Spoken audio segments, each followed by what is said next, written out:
आज हम लोग जो पिछले लेक्चर में हम लोगों ने पढ़ा था, जो मूविंग चार्ज एंड मैग्नेटिज्म है हमारा, उसमें हम लोगों ने देखा था कि किस प्रकार से हम लोग जो एक चार्ज पार्टिकल है, जब उसका वेलोसिटी होता है तो उस पर एक मैग्नेटिक फोर्स लगता है F equals to Q V cross B, और डायरेक्शन निकालने के लिए हम लोग राइट हैंड को वेलोसिटी की डायरेक्शन रखते हैं इस प्रकार से कि वो मैग्नेटिक फील्ड बी की ओर उंगली जो है हमारा फिंगर घूम सके राइट हैंड का, और जो स्ट्रेट थंब है वो मैग्नेटिक फोर्स का डायरेक्शन देता है।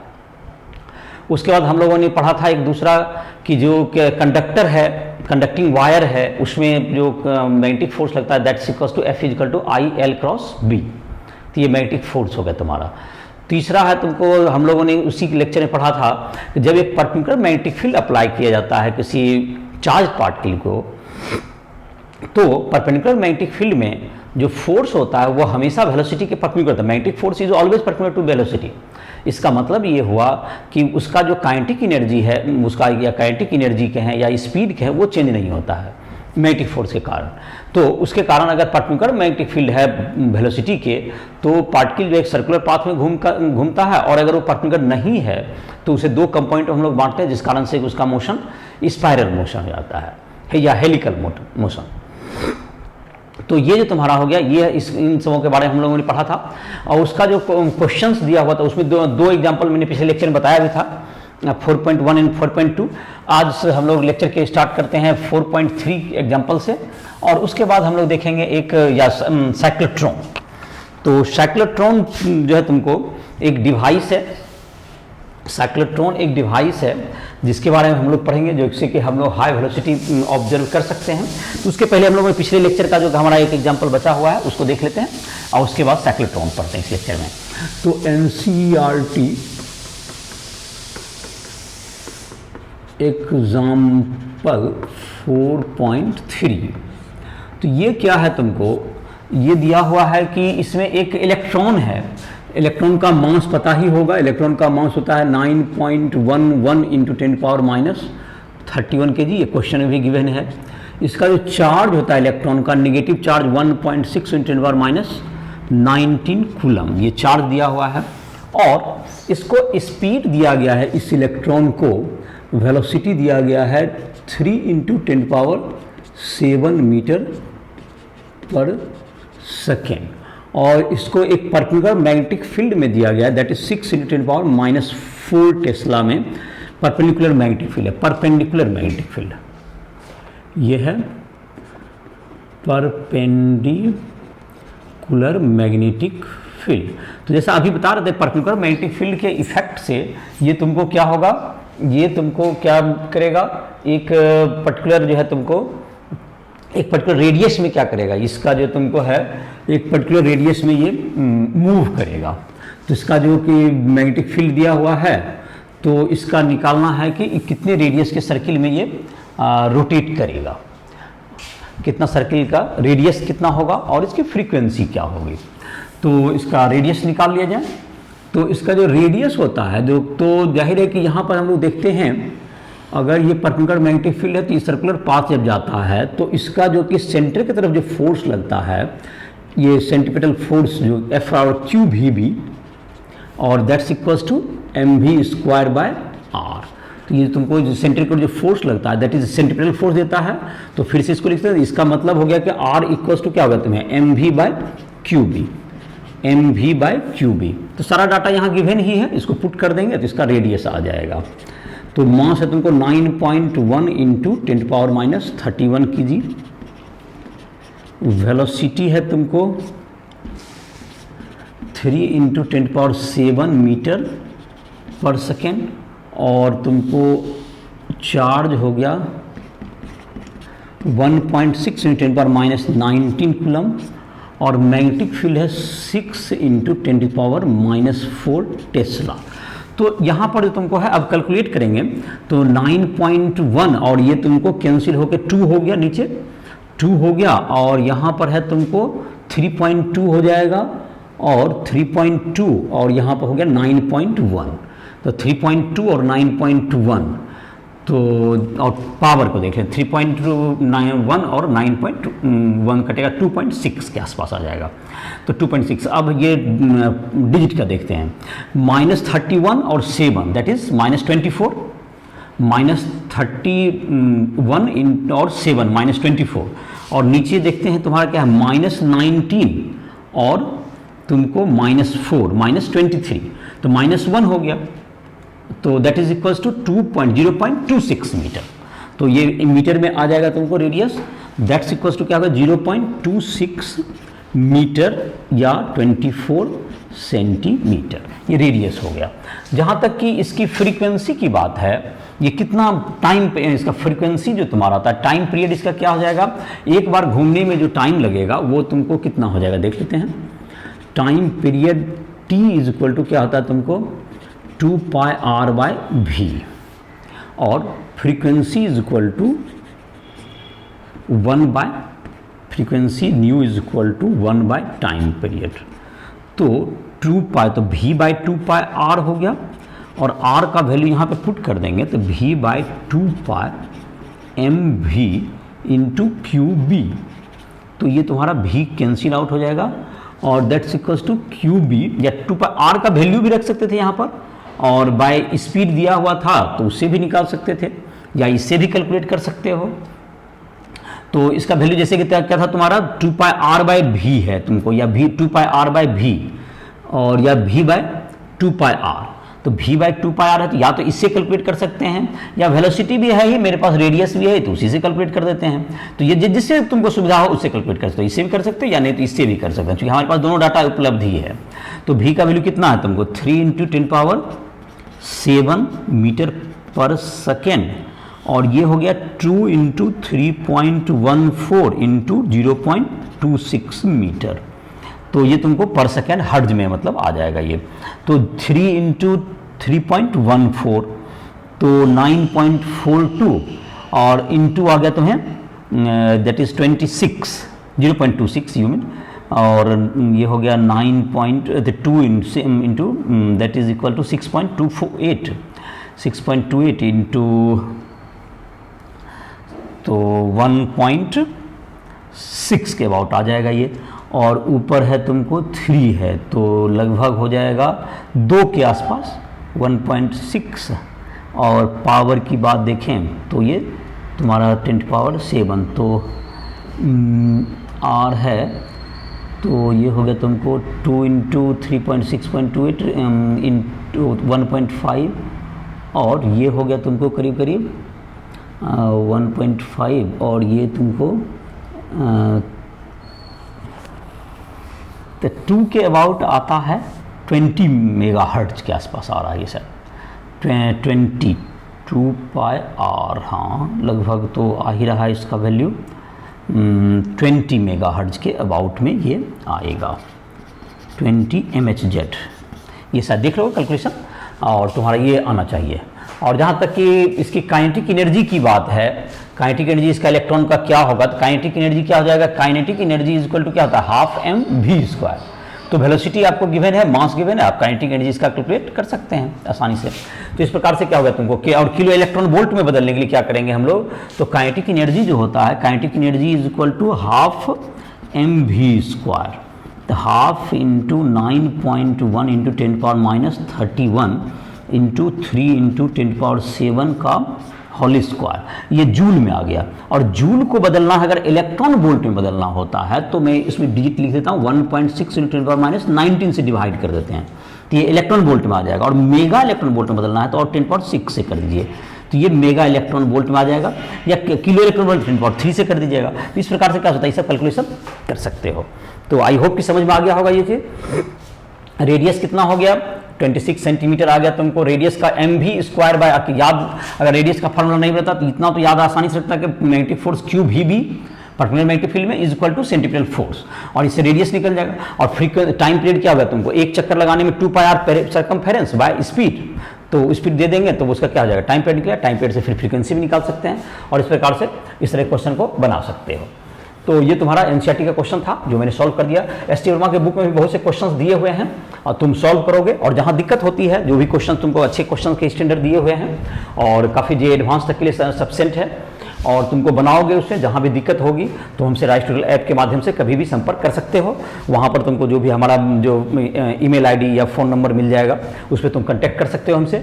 और जो भी तुमको परेशानी हो रही है कोई भी किसी भी सब्जेक्ट में, फिजिक्स केमिस्ट्री में, कहीं भी तुमको कोई भी क्वेश्चन नहीं बन रहा हो, इलेक्ट्रिक करंट का हो या तुमको मैग्नेटिक फील्ड का हो, मैग्नेटिक फील्ड में काफ़ी अच्छे स्टैंडर्ड के क्वेश्चन एसटी वर्मा बुक में दिए हुए हैं और बहुत ही एनसीईआरटी बुक से अलग प्रकार के भी क्वेश्चन हैं, तो उसको सॉल्व करने में दिक्कत होना स्वाभाविक है। तो उसके लिए तुम हमसे संपर्क करोगे, जो भी दिक्कत होगी मैं उस क्वेश्चन को सॉल्व कर दूंगा। तो आज हम लोग जो एक टॉपिक जो पढ़ने वाले हैं जिसका नाम है साइक्लोट्रॉन, उसको स्टार्ट करते हैं। और इन सब साइक्लोट्रॉन के नोट्स भी तुमको राइस ट्यूटोरियल ऐप को प्ले स्टोर से डाउनलोड कर लो, उस पर मिल जाएंगे डिटेल नोट्स, तुम बोर्ड के एग्जाम के लिए उसमें भी तुम यूज कर सकते हो। तो साइक्लोट्रॉन, तो cyclotron is device, cyclotron is device which can accelerate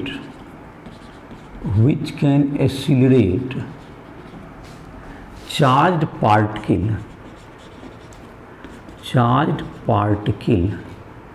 to high speed। और हाई स्पीड तक किसी चार्ज पार्टिकल को अगर तुमको वेलोसिटी देना है, हाई स्पीड देना, हाई काइनेटिक एनर्जी उसे देना है, तो उसके लिए तुमको जिस भी रिएक्शन में, जैसे न्यूक्लियर रिएक्शन में अक्सर हमको हाई स्पीड देने की ज़रूरत पड़ती है चार्ज पार्टिकल को, तो उसके लिए साइक्लोट्रॉन का यूज़ किया जाता है। तो साइक्लोट्रॉन के बहुत से तुमको साइक्लोट्रॉन जो है काफ़ी जो भी न्यूक्लियर रिसर्च में जहाँ भी हैं तो उस लेबोरेटरी वहाँ पर क्या पाए जाते हैं, वहाँ पर साइक्लोट्रॉन बनाए जाते हैं। और काफ़ी तुमको इंडिया में भी कितने साइक्लोट्रॉन्स हैं बने हुए, बहुत से आईआईटीज में हैं और बहुत से रिसर्च सेंटर हैं, Tata Institute of Fundamental Research, इन सबों का लिस्ट भी तुम्हारी किताब में इंटरेस्टिंग रूप में दिए हुए हैं जो कि तुम देख भी सकते हो।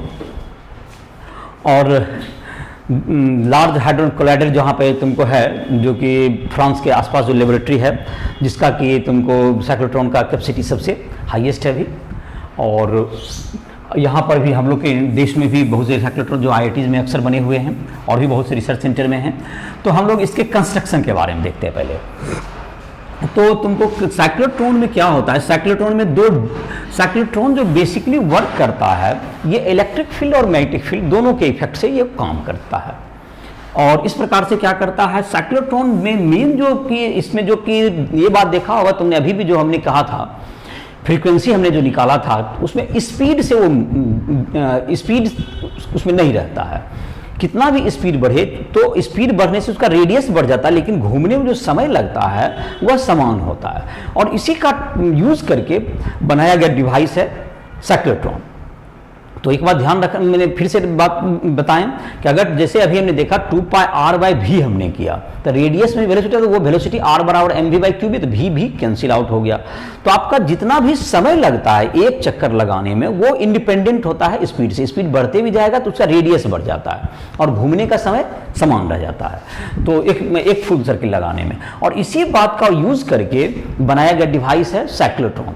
और इसको साइक्लोट्रॉन फ्रीक्वेंसी भी कहते हैं उसको, जो हम लोग इसमें देखेंगे। तो साइक्लोट्रॉन में इसका कैसे यूज किया जाता है, साइक्लोट्रॉन में एक ऑसिलेटर होता है और दो मेटल डीज के, जैसे ये डी आकार का मेटल होता है, डी आकार का होता है ये, इसलिए इसे डीज कहते हैं। ये D1 हो गया तुम्हारा, ये D1, ये और इधर की तरफ एक रहेगा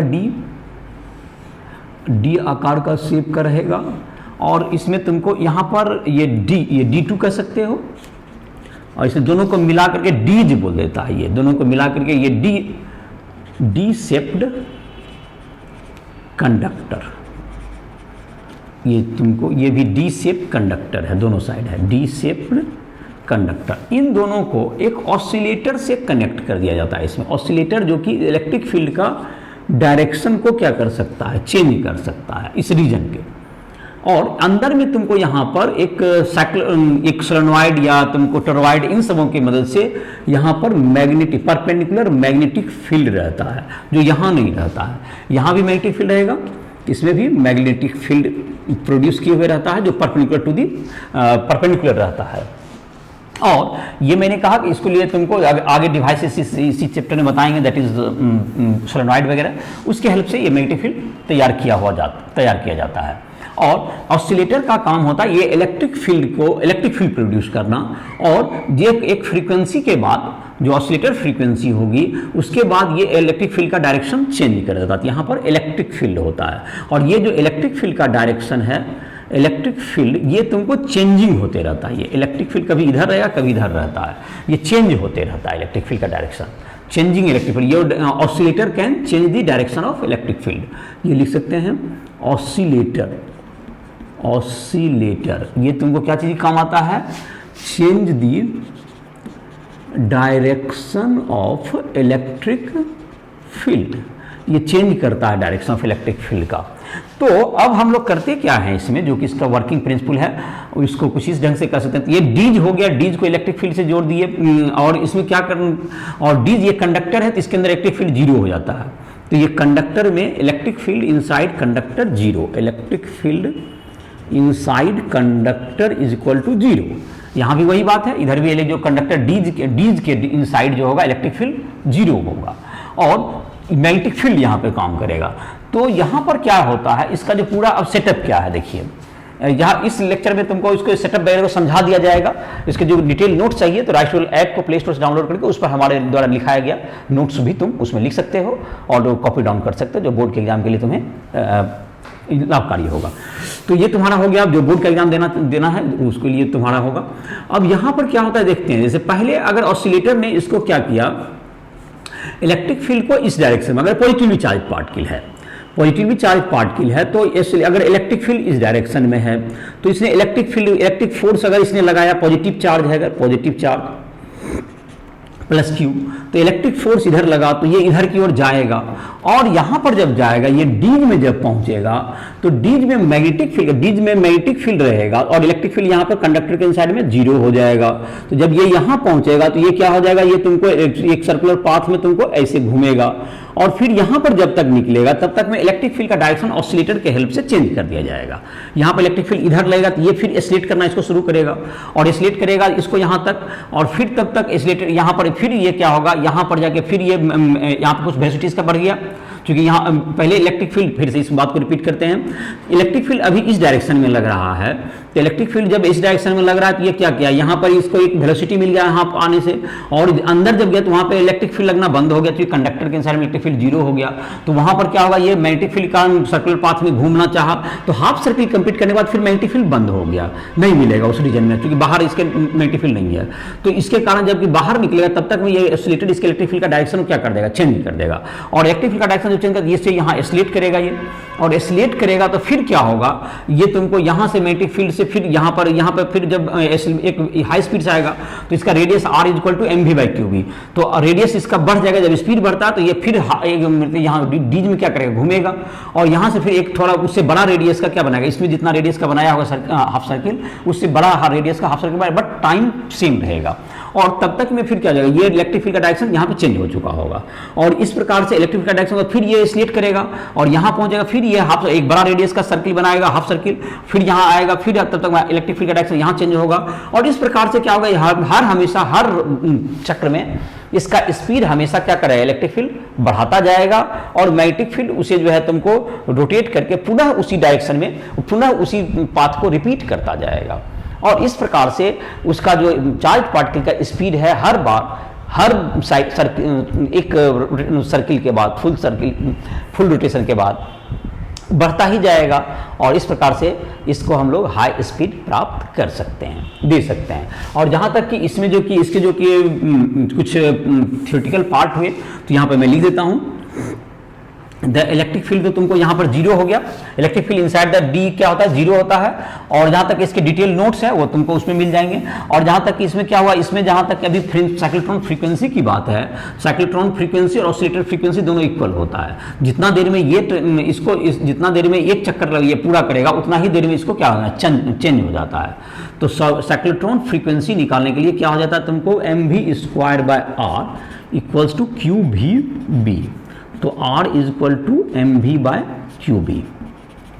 फ्रीक्वेंसी जो होगा साइक्लोट्रॉन फ्रीक्वेंसी कहते हैं frequency is nu is equal to v by 2πr, तो that's equal to v by 2πmv और qb, that is equal to qb by 2πm, qb by 2πm। ये क्या चीज़ का वैल्यू हो गया? ये फ्रीक्वेंसी, साइक्लोट्रॉन फ्रीक्वेंसी का वैल्यू हो गया qb बाय 2πm। ये साइक्लोट्रॉन फ्रीक्वेंसी की बात हो गई। तो साइक्लोट्रॉन फ्रीक्वेंसी हो गया इतना तुम्हारा, और ये तुमको ऑसिलेटर फ्रीक्वेंसी के इक्वल होगा। Cyclotron frequency is equal to oscillator frequency. ये ऑसिलेटर फ्रीक्वेंसी में उसी टाइम में ये एडजस्ट किया हो रहा था, जिससे कि ये तुमको उतना देर के बाद ये इलेक्ट्रिक फील्ड का डायरेक्शन चेंज करता जाएगा, और हर बार तुमको क्या होते जाएगा, ये तुम्हारा जाएगा कि काइनेटिक एनर्जी कितना मिल जाएगा चार्ज पार्टिकल को। तो काइनेटिक एनर्जी तुम्हारा जो हो गया ये बढ़ता जाएगा, that's equals to half M V square. तो v का वैल्यू कितना हो गया? v r is equal to M V by Q B होता है, r is equal to M V by Q B. तो v बराबर Q B R by M, Q B R by M, Q B R by M, Q B R by M का whole square. तो Q square B square R square by 2m, Q square B square R square by 2m, ये इसका kinetic energy का expression हो जाएगा। Radius के साथ, radius जैसे से बढ़ता जाएगा काइनेटिक एनर्जी इसका बढ़ता जाएगा, और एक पर्टिकुलर रेडियस के बाद यहाँ से इस साइक्लोट्रॉन से निकलने के लिए यहाँ पर एक विंडो दे दिया जाता है, जिससे कि ये जहाँ पर टारगेट है वहाँ पर ये इस विंडो से निकलेगा और वहाँ पर स्ट्राइक कर देगा ये। और यहाँ से एक मतलब एक सेटअप किया हो रहा था कि जिस कितना रेडियस के बाद कितना काइनेटिक एनर्जी की आपको जरूरत है उतना काइनेटिक एनर्जी तक एस्लेट करके उससे इसको साइक्लोट्रॉन से सीधा स्ट्राइक करा सकते हैं। जहाँ पर भी स्ट्राइक कराना है वो सामने रख देंगे, और यहाँ के बाद मैग्नेटिक फील्ड लगना बंद हो जाएगा, तो घूमना बंद हो जाएगा, बस वहाँ पर स्ट्राइक कर देगा। तो इस प्रकार से साइक्लोट्रॉन से हम लोग क्या कर सकते हैं, साइक्लोट्रॉन की हेल्प से क्या कर सकते हैं, इसको एस्लेट कर सकते हैं। तो एक तुमको दिया हुआ है, तुमको साइक्लोट्रॉन का जहाँ तक है एक तुम्हारा फ्रीक्वेंसी साइक्लोट्रॉन का तुमने देख लिया होगा इसका कंस्ट्रक्शन कि साइक्लोट्रॉन किस प्रकार से वर्क करता है। और साइक्लोट्रॉन का तुमको जहाँ तक कि रहा साइक्लोट्रॉन की फ्रीक्वेंसी के बारे में, यह साइक्लोट्रॉन का जैसे तुम्हारा दिया हुआ है एक क्वेश्चन में कि एक प्रोटॉन को एस्लेट किया जा रहा है साइक्लोट्रॉन से जिसकी फ्रीक्वेंसी है 20 मेगाहर्ट्ज, 20 मेगाहर्ट्ज, और उसका रेडियस अगर तुमको 20 सेंटीमीटर हो तो उसका कितना स्पीड होगा, उसका कितना तुमको काइनेटिक एनर्जी होगा, ये सबको कैलकुलेट करना है, जो कि एनसीईआरटी का तुम्हारा नेक्स्ट एग्जांपल है तुम्हारा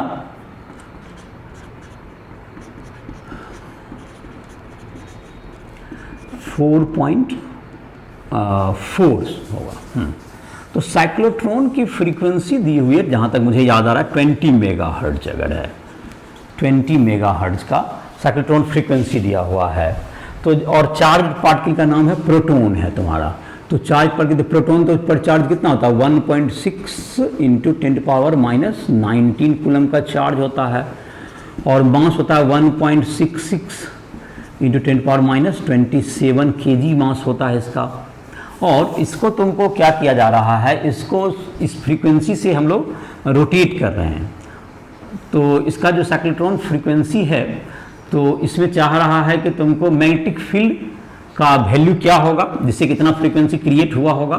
तो फ्रीक्वेंसी में होता है तुमको फ्रीक्वेंसी इज इक्वल टू, अभी भी निकाले या फिर से निकाल लेते हैं, cyclotron frequency v by 2πr। तो v तो क्या हो जाएगा तुम्हारा qb बाय 2πm। तो यहाँ पर जब फ्रीक्वेंसी हमको दिया हुआ है तो इससे क्या आ जाएगा, हमारा मैग्नेटिक फील्ड आ जाएगा। तो मैग्नेटिक फील्ड का वैल्यू क्या आ जाएगा तुम्हारा 2πm फ्रीक्वेंसी बाय क्यू। तो ये हो गया तुम्हारा, इससे क्या निकल जाएगा, इसका मैग्नेटिक फील्ड निकल जाएगा। तो इसका वैल्यू लिख देते हैं, इसे तो कैलकुलेट कर लोगे। 2 इंटू पाई का वैल्यू 3.14, एम का वैल्यू 1.6 इंटू 10⁻27 kg, और ये हो गया तुमको 2πm इंटू फ्रीक्वेंसी हो गया 20 इंटू 10⁻6 हर्ट्ज कह सकते हो, बाय तुम्हारा हो गया Q that is equal to 1.6 × 10⁻⁹ coulomb. ये क्या निकल जाएगा तुम्हारा, इससे मैग्नेटिक फील्ड का वैल्यू आ जाएगा। तो ये जो मैग्नेटिक फील्ड तुम्हारा आएगा इतना टेस्ला में आ जाएगा ये, और इससे मैग्नेटिक फील्ड निकाल सकते हो। और जहाँ तक कि इसकी बात रही तुम्हारा साइक्लोट्रॉन फ्रीक्वेंसी से मैग्नेटिक फील्ड निकल गया, और तुम चाहोगे इसका रेडियस भी निकाल सकते हो। तो रेडियस क्या आ जाएगा तुम्हारा, इसका जो रेडियस होता है that's equals to R is equal to radius is equal to क्या होगा तुम्हारा, फ्रीक्वेंसी के मदद से भी निकाल सकते हो, रेडियस भी निकाल सकते हो, इसका स्पीड भी निकल जाएगा तुम्हारा। तो इसका तुम्हारा मतलब कि स्पीड तुम्हारा जितना होगा, और इसका स्पीड जो तुम्हारा है वो 3.37 × 10⁻⁷ मीटर पर सेकेंड दिया हुआ था। इसका स्पीड दिया हुआ है 3.37 × 10⁻⁷ मीटर पर सेकेंड। तो ये तुम्हारा क्या हो जाएगा, रेडियस क्या हो जाएगा, R is equal to mv/qb। तो इससे निकल जाएगा तुम्हारा रेडियस निकल जाएगा। काइनेटिक एनर्जी निकालना चाहते हो तो काइनेटिक एनर्जी इक्वल टू क्या होता है, ½ mv²। तो या तो वेलोसिटी निकाल, वेलोसिटी से तुम निकाल सकते हो, या तो यहाँ से निकाल सकते हो इसको। तो इस प्रकार से क्या कर सकते हो, इस सारा क्वेश्चन के हेल्प से, इस फार्मूला की मदद से इसको आसानी से कैलकुलेट किया जा सकता है। तुम क्वेश्चन इसको सॉल्व कर लोगे। आई होप कि इसमें कोई दिक्कत अब नहीं रहेगा, आइडिया हो गया होगा तुम्हें। और क्वेश्चन को डाटा के बाद इसको सॉल्व कर लो। तो ये एग्जाम्पल एनसीईआरटी का 4.4 ये तुम्हारा हो गया। अब है तुमको इसके बाद जो टॉपिक आता है, अब साइक्लोट्रॉन के बाद ये तुमको जो है अब एस.टी. वर्मा बुक से नया चैप्टर ही तुम्हें आ जाएगा। अब जो टॉपिक शुरू होता है जिसका नाम है magnetic field due to current, जो एस.टी. वर्मा बुक में। और यहाँ पर तुमको तो ये इस टॉपिक में अब हम लोग पढ़ेंगे कि किसी वायर के कारण कितना मैग्नेटिक फील्ड प्रोड्यूस होता है। जैसे हमने कहा एक इलेक्ट्रिक करंट कैरिंग वायर जो है मैग्नेटिक फील्ड प्रोड्यूस करता है, तो उसका वैल्यू कितना होता है, इन सबों को जानेंगे हम लोग, जो कि नेक्स्ट लेक्चर में पढ़ेंगे, जिसमें कि हम लोग इलेक्ट्रिक करंट के कारण कितना मैग्नेटिक फील्ड होता है। तो इसके लिए बायट-सेवर्ट्स लॉ है, बायट-सेवर्ट लॉ के बाद एम्पियर सर्किट लॉ है। तो ये सब मैग्नेटिक फील्ड निकालने के लिए जो रूल है, जैसे कि बायट-सेवर्ट लॉ जिस प्रकार से कि हम लोग इलेक्ट्रिक फील्ड निकालेंगे, हम लोग कुलम्ब्स लॉ पढ़ते थे, तो वो उसी तरह से यहाँ पे बायट-सेवर्ट लॉ है। और फिर इलेक्ट्रिक फील्ड को कैलकुलेट करेंगे हम लोग गॉस थ्योरम पढ़ते थे, उसी तरह से एम्पियर सर्किट लॉ है। तो ये दो लॉ हम लोग पढ़ेंगे, जो कि कितना किसी इलेक्ट्रिक करंट कैरिंग वायर है, वो सर्कुलर लूप हो या स्ट्रेट करंट कैरिंग वायर हो, तो इन सबों के कारण कितना मैग्नेटिक फील्ड होगा, इन सबों का हम लोग एक्सप्रेशन निकालेंगे, उस पर क्वेश्चंस भी देखेंगे, उसके डायरेक्शंस क्या होंगे। डायरेक्शन काफी इंपॉर्टेंट होते हैं, जो कि राइट हैंड थंब रूल से अक्सर निकालते हैं। जबकि कभी पहला ए वेक्टर की तरफ राइट हैंड को रखना है, बी की ओर मोड़ना है, ये फिंगर तुम्हारा ए क्रॉस बी का डायरेक्शन देता है। तो इसके हेल्प से हम लोग क्या कर सकते हैं, डायरेक्शन भी निकालेंगे। तो जो कि डायरेक्शन में जिसको दिक्कत हो रहा होगा अभी भी, तो उसको क्लियर कर लेगा। जो पिछले लेक्चर में भी डायरेक्शन के बारे में काफ़ी बताया गया था, और जो आगे आने वाला लेक्चर है उसमें भी तुमको जरूरत पड़ेगी। तो जो भी किसी स्टूडेंट को कहीं भी प्रॉब्लम होता है, फिजिक्स, केमिस्ट्री, मैथ, किसी भी चीज़ में उसको पूछना हो, एज ए मेंटोर हमसे बात करनी हो, तो उसके लिए तुम जो है राइशुल ऐप पर जा करके हमसे तुम फ़ोन करके हमसे संपर्क करके हमसे टाइम ले सकते हो। और जो भी क्वेश्चन फिजिक्स, केमिस्ट्री, मैथ किसी में भी तुमको दिक्कत होगा, तो उसके लिए तुमको मदद की जाएगी। और इसी के साथ इस लेक्चर को समाप्त कर रहा है।